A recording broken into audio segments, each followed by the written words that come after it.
TV타임즈.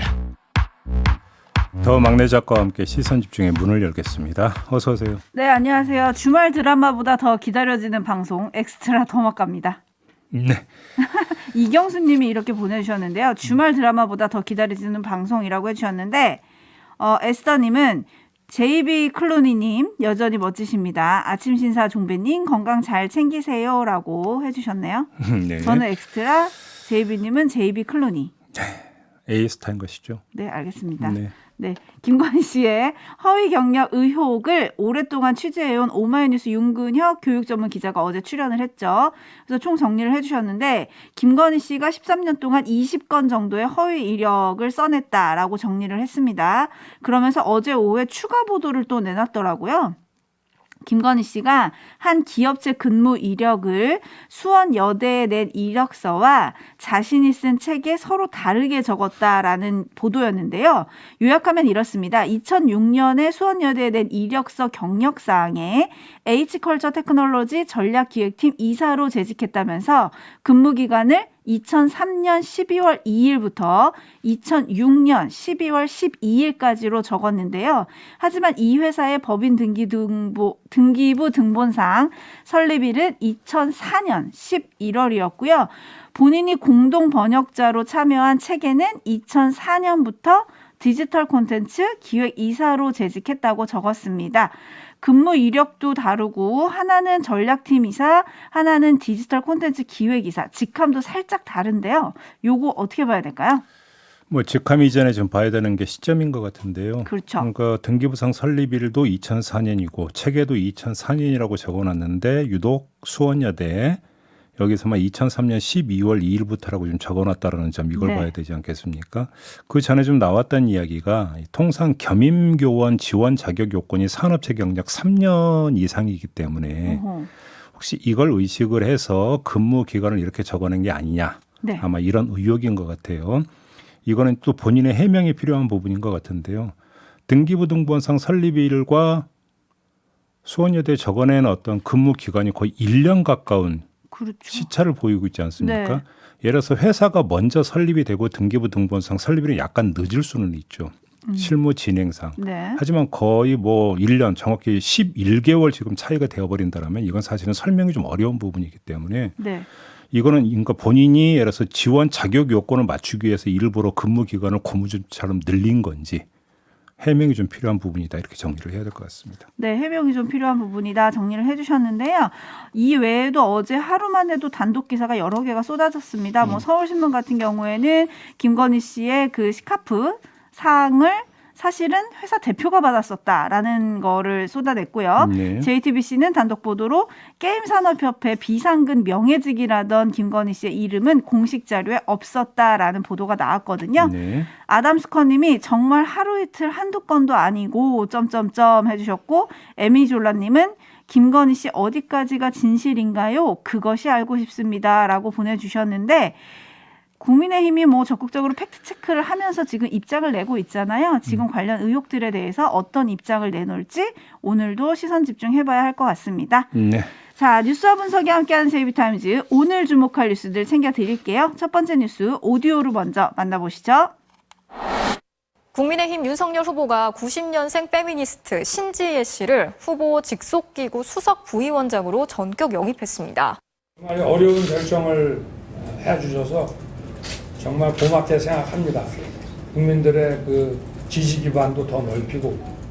2년 전 만우절을 기념하는 거짓말로 자유한국당에 입당한다는 글을 SNS에 올릴 정도로 보수 정당과 거리를 두던 신 씨는 정권 교체의 필요성으로 자신의 선택을 합리화했습니다. 예전에는 그 윤 후보님을 조폭 같다 이런 얘기를 하기도 했었는데 성에 대한 폭력, 안전, 국민들을 위한 행복권 추구 이런 쪽으로 정책을 내시고 이준석 대표는 사전에 얘기는 들었다며 경고의 발로 환영 인사를 대신했습니다. 그 이수정 교수와 마찬가지로 당의 기본적인 방침에 위배되는 발언을 할 시에는 제지할 수밖에 없고. 홍준표 의원은 당이 잡탕밥이 됐다고 꼬집었고 하태경 의원은 젠더 갈등을 격화시키는 신씨 영입을 반대한다고 밝혔습니다.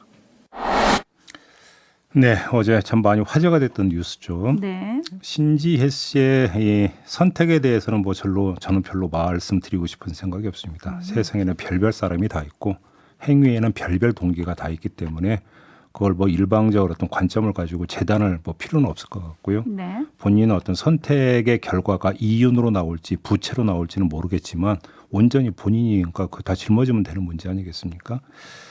그래서 신지혜 씨 본인이 아니라 다른 쪽으로 좀 초점을 좀 맞춰야 될 것 같은데요. 새시대 준비위원회 수석 부위원장으로 지금 영입이 됐다는 거 아니겠습니까? 맞습니다. 그러니까 말 그대로 새시대의 밑그림을 만드는 기구, 이게 새시대 준비위원회라고 하던데, 자, 그러면 신지의 영입을 어떻게 봐야 되는 거냐? 아주 좋게 해석을 하면 새시대는 낡은 이념을 파격적으로 뛰어넘어야 한다라는 차원. 그래서 신지혜 씨를 영입한 것, 이렇게 이해를 하면 되는 거 아니겠습니까? 네. 자, 그럼 한번 비교를 해봅시다. 원조격이 되는 시도가 있었습니다. 합리적 보수와 개혁적 진보가 함께한다라고 하면서 만들었던 바른미래당이 있었습니다. 어허. 그 결말이 어떻게 됐습니까? 나 돌아갈래, 이거였거든요. 지금의 국민의힘 출신들은 결국은 지금의 국민의힘으로 돌아갔고요. 호남 출신들은 그들끼리 모여서 민생당 만들었었고, 기억하시죠? 네. 그게 이른바 원조의 결말이었는데, 자, 바른미래당의 베타 버전이 될지도 모르는 새시대 준비위원회는 그러면 원조와 확실히 다를 것인가? 이걸 한번 좀 지켜보면 되는 문제 아니겠습니까? 네. 그다음에 새시대 준비위원회라는 기구가 사실 좀 약간 모호한 부분이 있는데 정치권 일각에서는 이것이 새시대가 윤석열의 시대를 뜻하고 준비가 윤석열당 준비위를 뜻하는 거 아니냐 이런 식으로 네. 또 해석도 내놓고 있더라고요. 그게 맞는지 안 맞는지는 모르겠습니다만 일단 그걸 받아가지고 이걸 받으면 또 하나의 평가 척도가 생기는 셈인데, 자, 윤석열 후보는 정치 이념 성향이 매우 넓은 세력을 아우르겠다라 이런 취지로 신지혜 씨도 영입한 거다 이렇게 보면 되는 거잖아요. 네. 그러면 정치 이념 성향이 아주 넓은 세력을 아우를 만큼 윤석열 후보는 정치력을 갖고 있느냐, 이걸 좀 봐야 되는 거 아니겠습니까? 네. 그래서 이 윤석열 후보의 용해력이 신지혜 씨의 안착을 끌어낼 수 있는가, 이걸 봐야 되는 거겠죠. 그렇게 놓고 본다면 초점을 맞춰야 되는 대상은 신지혜 씨가 아니라 윤석열 후보일 수도 있다. 요 점도 좀 함께 볼 필요가 있다. 여기까지만 말씀을 드리겠습니다. 결국은 잘 섞일 것인가? 이거는 윤석열 후보에게 달렸다. 이 말씀이신 거잖아요. 네. 지금 촌철님들의 반응이 좀 엇갈리는데요. 일단 잭 모리스님은 맞지 않는 퍼즐 맞추기 같아요라고 해주셨고요. 정의당은 기괴한 변절이다라는 논평을 내기도 했죠. 그리고 빵꾸쟁이님은 정말 예상 밖이었습니다. 이쯤 되면 급하긴 급한가 봐요. 일단 표 다 된다 싶으며 끌어들이는 걸까요? 라고 해주셨는데, 반면에 KM 킴님은 신지혜 씨는 호랑이를 잡으러 호랑이 굴에 들어간 것일까요? 아니면 호가호위하러 간 것일까요? 지켜볼 일인 것 같습니다. 이런 의견 주셨고요. 반면에 슬로운 조이님은 역시 정치인도 직업인이라는 걸 깨닫습니다. 목구멍이 포도청이라고 정리를 해주셨는데, 네. 당장 대선에 어떤 영향을 미칠까? 이것도 좀 잠깐 살펴볼 일인 것 같습니다. 특히 신지혜 대표 같은 경우에는 이준석 대표하고 워낙 토론에서 맞붙었던 인물이거든요. 그리고 12월 9일, 얼마 안 됐습니다. 12월 9일에 신지혜 대표가 유튜브 채널을 열면서 올린 오디오 영상이 있거든요. 그 영상의 오디오 잠깐 들어보시죠. 최근에 일어난 정치적 백래시의 시작은 이준석 때부터 시작을 했습니다. 사실 정치인들은 표만 있다라고 하면 무엇이든 할 수 있는 사람들 아닙니까? 제3의 후보를 뽑는 20대 여성이 더 많아져야 돼요. 그래야 저들이 깨닫습니다. 거대 양당 중에 하나를 택하게 되면 그들은 어떻게 생각하냐면, 민주당은 이런 생각할 거예요. 그래, 겉봐, 뽑을 사람 우리밖에 없지? 그리고 국민의힘은 이렇게 생각할 거예요. 겉봐, 내가 이 남성의 표를 자극하니까 그 남성 주위에 있는 여성들이 같이 이렇게 동화되어서 오는 거구나, 이렇게 생각할 거예요. 말씀드렸던 국힘의 전략은 다름 아닌 이준석 대표의 전략입니다. 하지만 그렇지 않아야죠.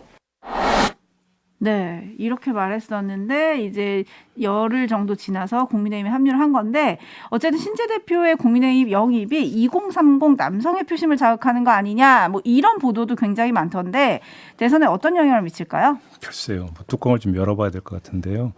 이거는 말 그대로 이제 사람의 어떤 마음을 읽는 거기 때문에 근거가 없죠. 근거는 없고 다만 어떤 그 정황과 상황을 조합해서 이야기할 수밖에 없는데 조금 전에 그러니까 그 틀어드렸던 동영상에 기초해서 말씀을 드리면 신지혜 씨는 이준석 대표가 되기 전에 세트로 방송 출연을 참 많이 했던 사람이죠. 많이 했죠.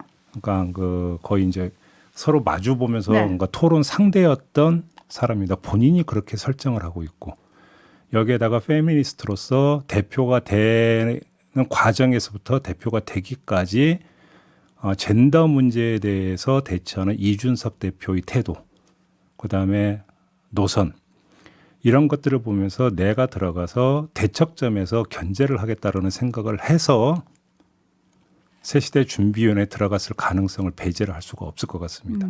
이렇게 놓고 본다면 신지혜 씨가 새시대 준비위원회에 들어가서 이준석 대표의 행보에 대해서 일정하게 멘트를 날릴 가능성도 배제를 할 수가 없겠죠.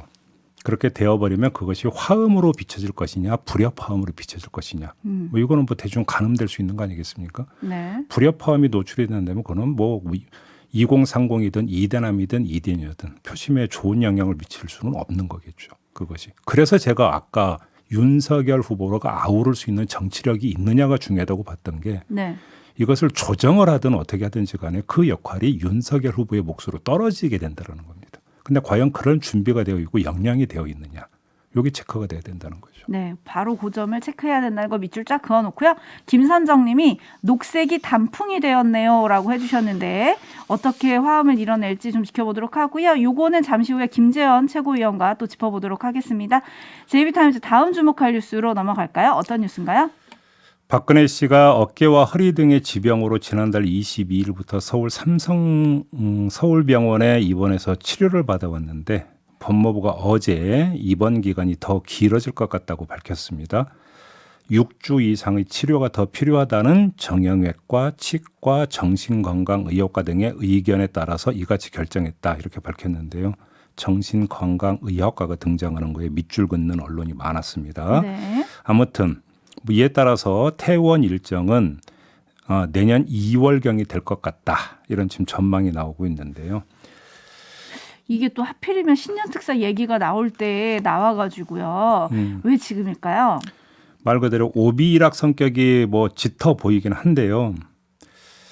근데 이걸 좀 볼 필요가 있을 것 같습니다. 애당초 박근혜 씨가 입원할 때 한 달 일정으로 입원한다고 밝힌 바가 있었어요. 네.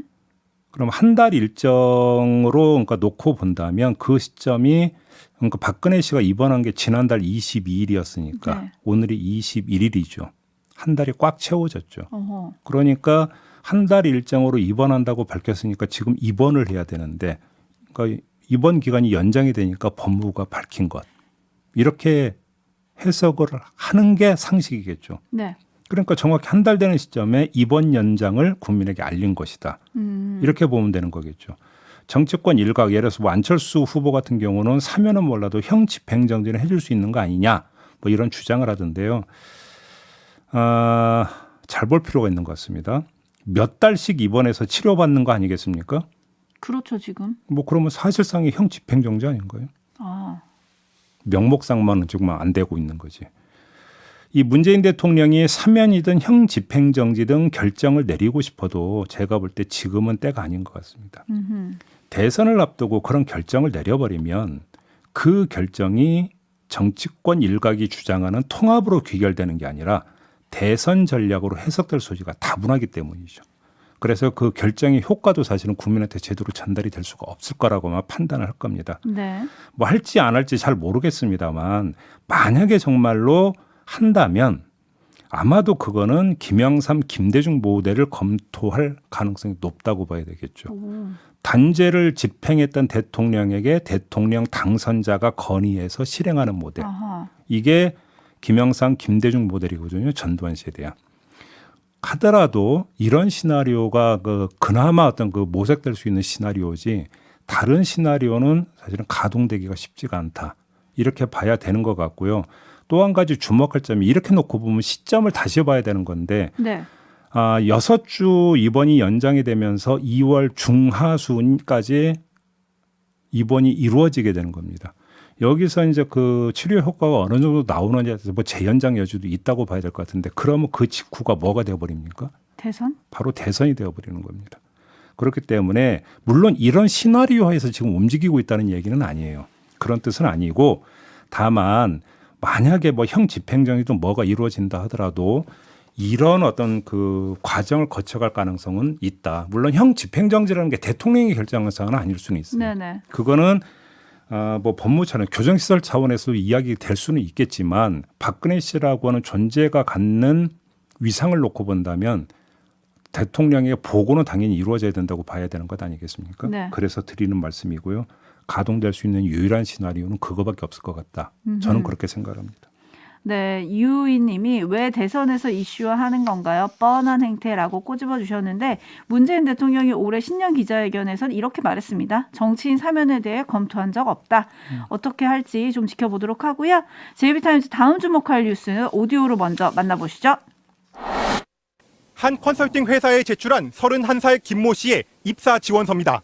성장 과정에 아버지께서 김진국 민정수석입니다. 딱 한 줄 적었습니다. 학창 시절 칸엔 아버지께서 많은 도움을 주실 거라고 적었고 성격의 장단점 칸에는 제가 아버지께 잘 말해 이 기업의 꿈을 이뤄드리겠다. 경력 사항에는 한번 믿어보시라. 저는 거짓말하지 않는다고 썼습니다. 제가 미쳤었나 보다. 진짜 그래서는 안 되는데 진짜 죄송합니다. 정말 너무 이제 취직을 하고 싶어가지고 제가. 김 씨는 이력서에 2018년 3월 용인대 격기지도학과를 졸업했다고 적었지만 실제 용인대를 졸업하지 못했고 다른 대학으로 옮겼다 자퇴한 걸로 확인됐습니다. 학력도 허위로 적은 겁니다. 김진국 민정수석은 아들이 불안과 강박 증세 등으로 치료를 받아왔다면서도 있을 수 없는 일로 변명의 여지가 없고 진심으로 사과드린다며 고개를 숙였습니다. 네. 참 뭐라고 얘기를 해야 됩니까? 일반인님이 아주 세상 잘 돌아가네 쯧쯧쯧이라고 보내주셨네요. 사람의 말문을 막는 비법 중에 하나가 뭐냐면요. 노골적인 거예요. 그러니까요. 노골적이면 뭐 사람이 뭐 그에도 뭐 무슨 말을 더 덧붙이겠습니까? 이 경우가 그런 경우 아닙니까? 네.